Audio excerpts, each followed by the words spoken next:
Arijit Singh is stepped away from Bollywood singing. Arijit who take their time to sing because he lives life in a very different pace. वो शहर में नहीं रहते. He will take his time. He will sing 48 hours before he delivers the song. Amal is the realest human being you never find. The thing about both of us ना. मैं बोला ना fans की तरह आपकी फेवरेट अक्षय सर फिल्म कौन सी है Priyadarshan sir के साथ?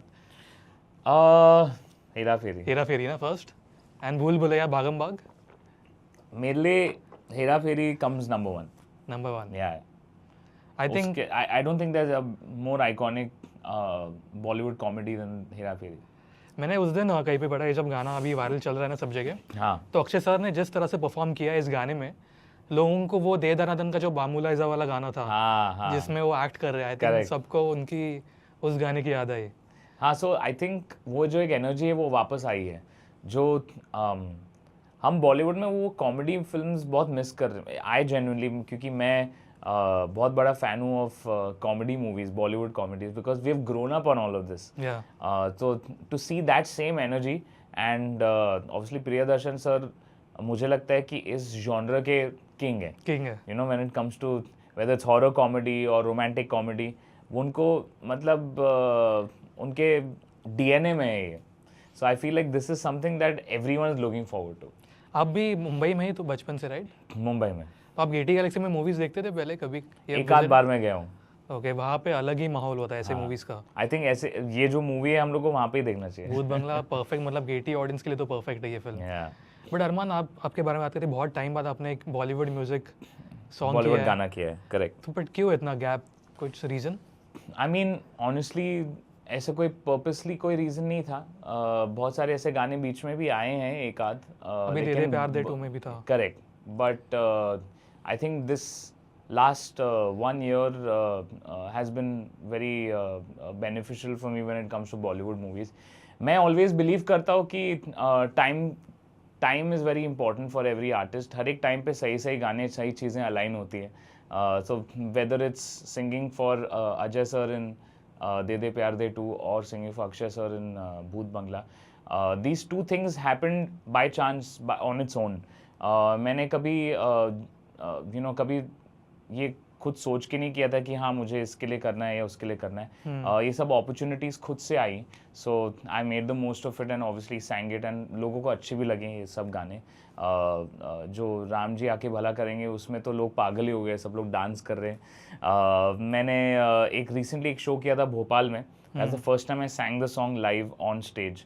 So that clip also is gone crazy. Everyone is loving that, the energy. मैंने एक transition किया था. Correct. On the twist होते हुए and on the stage. So it's fun. I'm having fun doing the. मैं actually मुझे लगता है कि मैं जो भी projects करता हूँ बहुत meaningful वाले करता हूँ. कम करता हूँ लेकिन effective वाले करता हूँ. That's what I personally feel कि मेरी career ऐसी रही है in the last few years. जो भी गाने हुए हैं they've always been something कि लोग उसे वापस सुन सकते हैं. ऐसे गाने नहीं है जो हाँ एक बार सुन लिया उसके बाद सुनने की वो चाहत नहीं रहती है. So for me that is always been my intention. लेकिन ये जो गैप रहा है वो इंटेंशनल नहीं था. आई थिंक बहुत सारी ऐसे सर्कमस्टेंसेस थे जहाँ पे मैं अपने इंडिपेंडेंट पॉप जर्नी पे भी ज़्यादा फोकस कर रहा था. एंड बॉलीवुड में भी बहुत सारे चेंजेस हो रहे थे. अगर आप देखो in the last 5 to 6 years there's a lot of change in the way Bollywood music is being consumed. The kind of artists that are there today. Mr. Arijit Singh is stepped away from ये Bollywood मतलब आपको singing. पता है कुछ क्या scene है ये नहीं, रिटायरमेंट? ऑनेस्टली मैं उनको ये सब चीज़ों के बारे में तंग नहीं करता हूँ because it's not fair for an other artist to talk about an other artist कि वो क्यों उन्होंने वो स्टेप लिया. लेकिन as far as I think maybe he wants to take it easy. उनके लिए the last decade has probably been very very hectic. Shows भी होते हैं. आर्टिस्ट की लाइफ सिंपल नहीं होती. लोग जो सोचते हैं कि शोज़ कर रहे हैं, पैसे कमा रहे हैं, ये वो सब चीज़ें हो रही है. But that's not all about it. There are lot of pressures otherwise also. Maybe he wants to take it easy and wants to chill out. I hope that he sings again. उनकी तो in the next 2 years more and more songs will come out. क्योंकि उनकी जो pending जो भी चीज़ें हैं वो तो आएंगी. लेकिन आई थिंक वो इंडिपेंडेंट पे भी फोकस करना चाहते हैं, इंडिपेंडेंट म्यूजिक पे. उनकी एक्चुअल रीज़न नहीं पता मुझे एंड आई डोंट थिंक हमें स्पेकुलेट भी करना चाहिए as an other artist. But जो भी रही होगी आई थिंक उन्होंने सोच समझ के किया होगा. बट जो भी उन्होंने ऑलरेडी गा चुके हैं हमारे इंडस्ट्री के लिए वही मतलब इनसेन है। मैं आपको एक इंटरेस्टिंग चीज़ बताऊँ, अमाल के साथ मैंने पॉडकास्ट किया था, वो जब शो में उसके पहले करेक्ट उन्होंने प्रेडिक्ट कर लिया था, ये पॉडकास्ट में बोला है अमाल ने, ही प्रेडिक्टेड इट। करेक्ट। अमाल भी आए थे आधे घंटे के लिए, 2 घंटा चला वो कॉन्वर्सेशन हमारा। हाँ और बाद में जो हुआ, आई थिंक अमाल ने मुझे मैसेज भी किया था उस पॉडकास्ट के बाद। क्या बोला? बहुत धमकियां मिली थी मुझे to take down the podcast. Oh तो अमाल ने मैसेज में I you fine, I you okay, उसके बाद इंस्टाग्राम पे किसने धमकी दिया? जो अमाल ने बोला था बहुत कुछ उस पॉडकास्ट में, उसके अमल बाद तो हर जगह सब कुछ बोलता है। तो उसके बाद अमाल ने मैं मैसेज उसको कॉल करना ही अभी मैं बंद कर दिया कि ये कौन सा इंटरव्यू क्या है, क्या बोला है तूने। अमाल क्या है ना, Amal is a very real person. मैं फिर भी थोड़ा diplo, it's important to be diplomatic in Amal's a realist human being you can never find. वो तो है। It's not normal being him. Also लोगों ने आप दोनों को सिर्फ इंटरव्यूज में देखा है उतना रॉ, जो हाँ, पहला भी देते थे। Correct. तो this was the first time. The thing about both of us ना, हम लोग ना, sorry but we just can't bullshit. हम लोग के दिल में जो है ना वो बाहर आ जाता है, वो है, एंड वो तो और भी बाहर आ जाता है, वो दिल लेके इधर डाल देता है। अमल इज अनदर क्रीचर ऑलरेडी। और मेरे साथ क्या हुआ, क्योंकि मैंने उनका इंटरव्यू लिया था और उसके 1.5 महीने बाद वो अंदर चले गए थे, तो मैंने और ज्यादा कनेक्ट किया एज अ पर्सन उनसे। I don't think we should care more about these trolls and all online. There is no point. बहुत सारे लोग फेसलेस नेमलेस लोग हैं जो बहुत सारी तो ट्रोल्स नहीं, मुझे तो धमकी आ गई कि बहुत होंगे, वो वैसे तो होता है। हाँ, एक चीज समझ लो, हम लोग इंडस्ट्री में है, जिस इंडस्ट्री में है जहाँ वहाँ पे जो लोग, we are in an industry where all these things are meant to happen, तो हमें एक्चुअली थिक स्किन्ड बनना पड़ेगा। बहुत लोग नहीं है, बहुत लोग सॉफ्ट हैं। यानी हमारे पेरेंट्स ज्यादा स्ट्रेस में आते हैं, मेरे साथ भी वही है, मेरे मॉम डैड ज्यादा टेंशन में थे कि अरे फर्स्ट टाइम। मैं बहुत थिक, मेरे को कोई अफेक्ट नहीं करता है, मैं अफेक्ट करने नहीं देता हूँ एक्चुअली, वो बहुत ज़रूरी है। Like people like you, Amal, full immediately वो किसने बोला नहीं, वो reaction is not required sometimes. या ओके, आखिरी मैं उसको कॉल करता हूँ, भाई काम डाउन। अभी आई थिंक आदत हो गई मुझे लगता है मैं बड़ा भाई हूँ।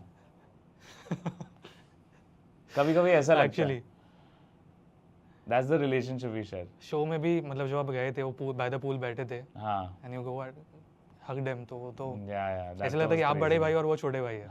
वो बहुत वल्नरेबल मोमेंट था जब उसको लगा था कि वो he is letting us down, you know, वो बाहर क्या मम्मी डैडी क्या बोल रहे हैं all that, he was very concerned कि parents are not affected by it, no, it was sweet. क्या लाइक बहुत सारे फैक्टर्स हो सकते हैं, बहुत सारे चेंजेस हो रहे हैं बॉलीवुड में, बहुत कम मूवियाँ भी बन रही हैं, तो कम मूवी मीन्स दैट कम म्यूजिक एल्बम्स में जो सिंगर्स हैं वो भी कम हो रहे हैं, और कैसे सिंगर्स आ रहे हैं वो भी चेंज होता है। It depends on the song writers, the composers. थोड़े लोगों की ट्यूनिंग थोड़े लोगों के साथ बैठ जाती है कि this composer works with this singer and this writer and they deliver the best work, so those kind of things are happening, and amidst all of that sometimes magical things happen, sometimes you know, a composer thinks like, no, we need to get Arman and make him sing this song, so it feels good, you know. I think एक singer के लिए सबसे बड़ी बात ये होती है कि गाना तो बहुत सारे लोग गाते हैं हमारे इंडस्ट्री में, we have some amazing singers in our industry. एक सिंगर के लिए सबसे बड़ी बात ये होती है कि जब एक कोई कंपोजर या डायरेक्टर या एक्टर सोचता है कि यार इस गाने के लिए मुझे लगता है कि अरमान बहुत अच्छा लगेगा, क्योंकि उसकी जो एक वॉइस है, जो एनर्जी है, वो इस गाने से जुड़नी चाहिए। ये जब होता है एक सिंगर के लिए ना, वो बहुत बड़ी बात होती है। जब कोई आपको गाने को सुनता है और सोचता है कि यार हाँ, ये गाना ना ये सिंगर बहुत अच्छे से निभा पाएगा, that is very important, which is why I sang songs like the one that I did for Pritam sir abhi for Bhoot Bangla, and De De Pyar De 2 में भी ऐसे ही हुआ। लव रंजन सर जो डायरेक्टर हैं, उन्होंने चले आना add song चले आना फॉर दे दे प्यार दे 1, तो वो उनको एक था कि यार अरमान की आवाज़ होनी चाहिए दे दे प्यार दे में, क्योंकि वो एक फ्रेंचाइज जो बिल्ड हुई है। इट्स लाइक सेइंग कि आशिकी में अरिजीत सिंह सर की आवाज़ नहीं, कैसे नहीं, वो एक DNA बन जाता है मूवी का। So it's very special for a singer to feel valued when a director और अ म्यूजिक डायरेक्टर फील्स नहीं Arman will sing this song, या अरिजीत विल सिंग, और Sonu sir will sing this song, और whoever sings this song, वो एक feeling आनी चाहिए कि हाँ, this singer will do a good job with this song. That feeling for me personally as a singer is very fulfilling, because मैं जब studio आता हूँ तो एनर्जी ये है कि यार हाँ, अरमान तो किल करके जाएगा इस गाने को, because वो गाना है उसके लिए बना है, या वो DNA उसके लिए बनी है। So I always feel a song is made for a singer. जो भी लोग बना रहे, whether the composer sitting with the writer and the director, वो जब बैठ के कोई सिचुएशन पे गाना बना रहे, तभी उस गाने की फेट डिसाइड हो चुकी है, वो गाना और सिंगर की फेट अलाइन हो जाती है उस टाइम पे. That's what I personally believe. नहीं, आई एग्री विथ यू, क्योंकि आपका एक गाना था बेसब्रिया, मतलब कितने बहुत साल हो गए उस फिल्म को, उस गाने को, अभी भी वो गाना, आई थिंक उसको 10 साल हो गए. 10 साल हो गए. मतलब जब मेरी लाइफ के अप्स एंड डाउन्स होते हैं तो एक होता है ना मोटिवेशनल सॉन्ग, वो हमेशा हमेशा मैं सुनता हूँ गाना, वो हमेशा रहा है गाना. तो आई थिंक आपके साथ मैं अग्री करता हूँ. एंड और एक चीज़, जब इंडस्ट्री के बारे में बात कर रहे थे ना, जो अभी ट्रांजिशन फेज चल रहा था, आई थिंक 2 साल से, अभी भी चल रहा है, अभी भी चल रहा है, कुछ सेटल नहीं हुआ है. अगर आप देखो तो there is a lot of erraticness, कि लोगों को कुछ समझ नहीं आ रहा है कि क्या हो रहा है, what is happening with the movies. A lot of things depend on now कि हम कैसे लेके आए लोगों को थिएटर्स में to watch a movie today. Obviously anomalies हैं, जैसे धुरंधर हो गया, which is like no one understood. Of course the movie is awesome and वो एक लोगों ने देखी, वो खुद से हाइप बनी और वो हो गया. लेकिन पहले क्या होता था, इतने सारी मूवियाँ बनती थी and lot of people used to go and watch it. So now it's about making the right movie which is about the movie. It doesn't matter about marketing and वो सब चीज़ें बाद में आती है, अभी वो तब तो हो ही जाएगा. I think marketing and hype and all is something once the product is something that लोग इंटरेस्टेड है कि हाँ हमें ये देखनी है. लाइक जो भूत बंगला के साथ हो रहा है अभी, to see the energy of Akshay Kumar sir in this song and the way it's sung or the way it's directed, and Priyadarshan sir is also there in it. So एक all the fans, whether that's Akians or my fans Armanians, वो एक energy है कि यार हाँ ये वैसा जो एक product जो बन रहा है, जो हम चाहते, we want to go and watch it, want to go and listen to the songs. So many more such things have to happen in Bollywood to get its that वो एक golden period हमारा Bollywood में, जैसे लोग बोल रहे कि यार वो आना, वापस आना चाहिए. वो एक फिलहाल ट्रांजिशनरी फेज में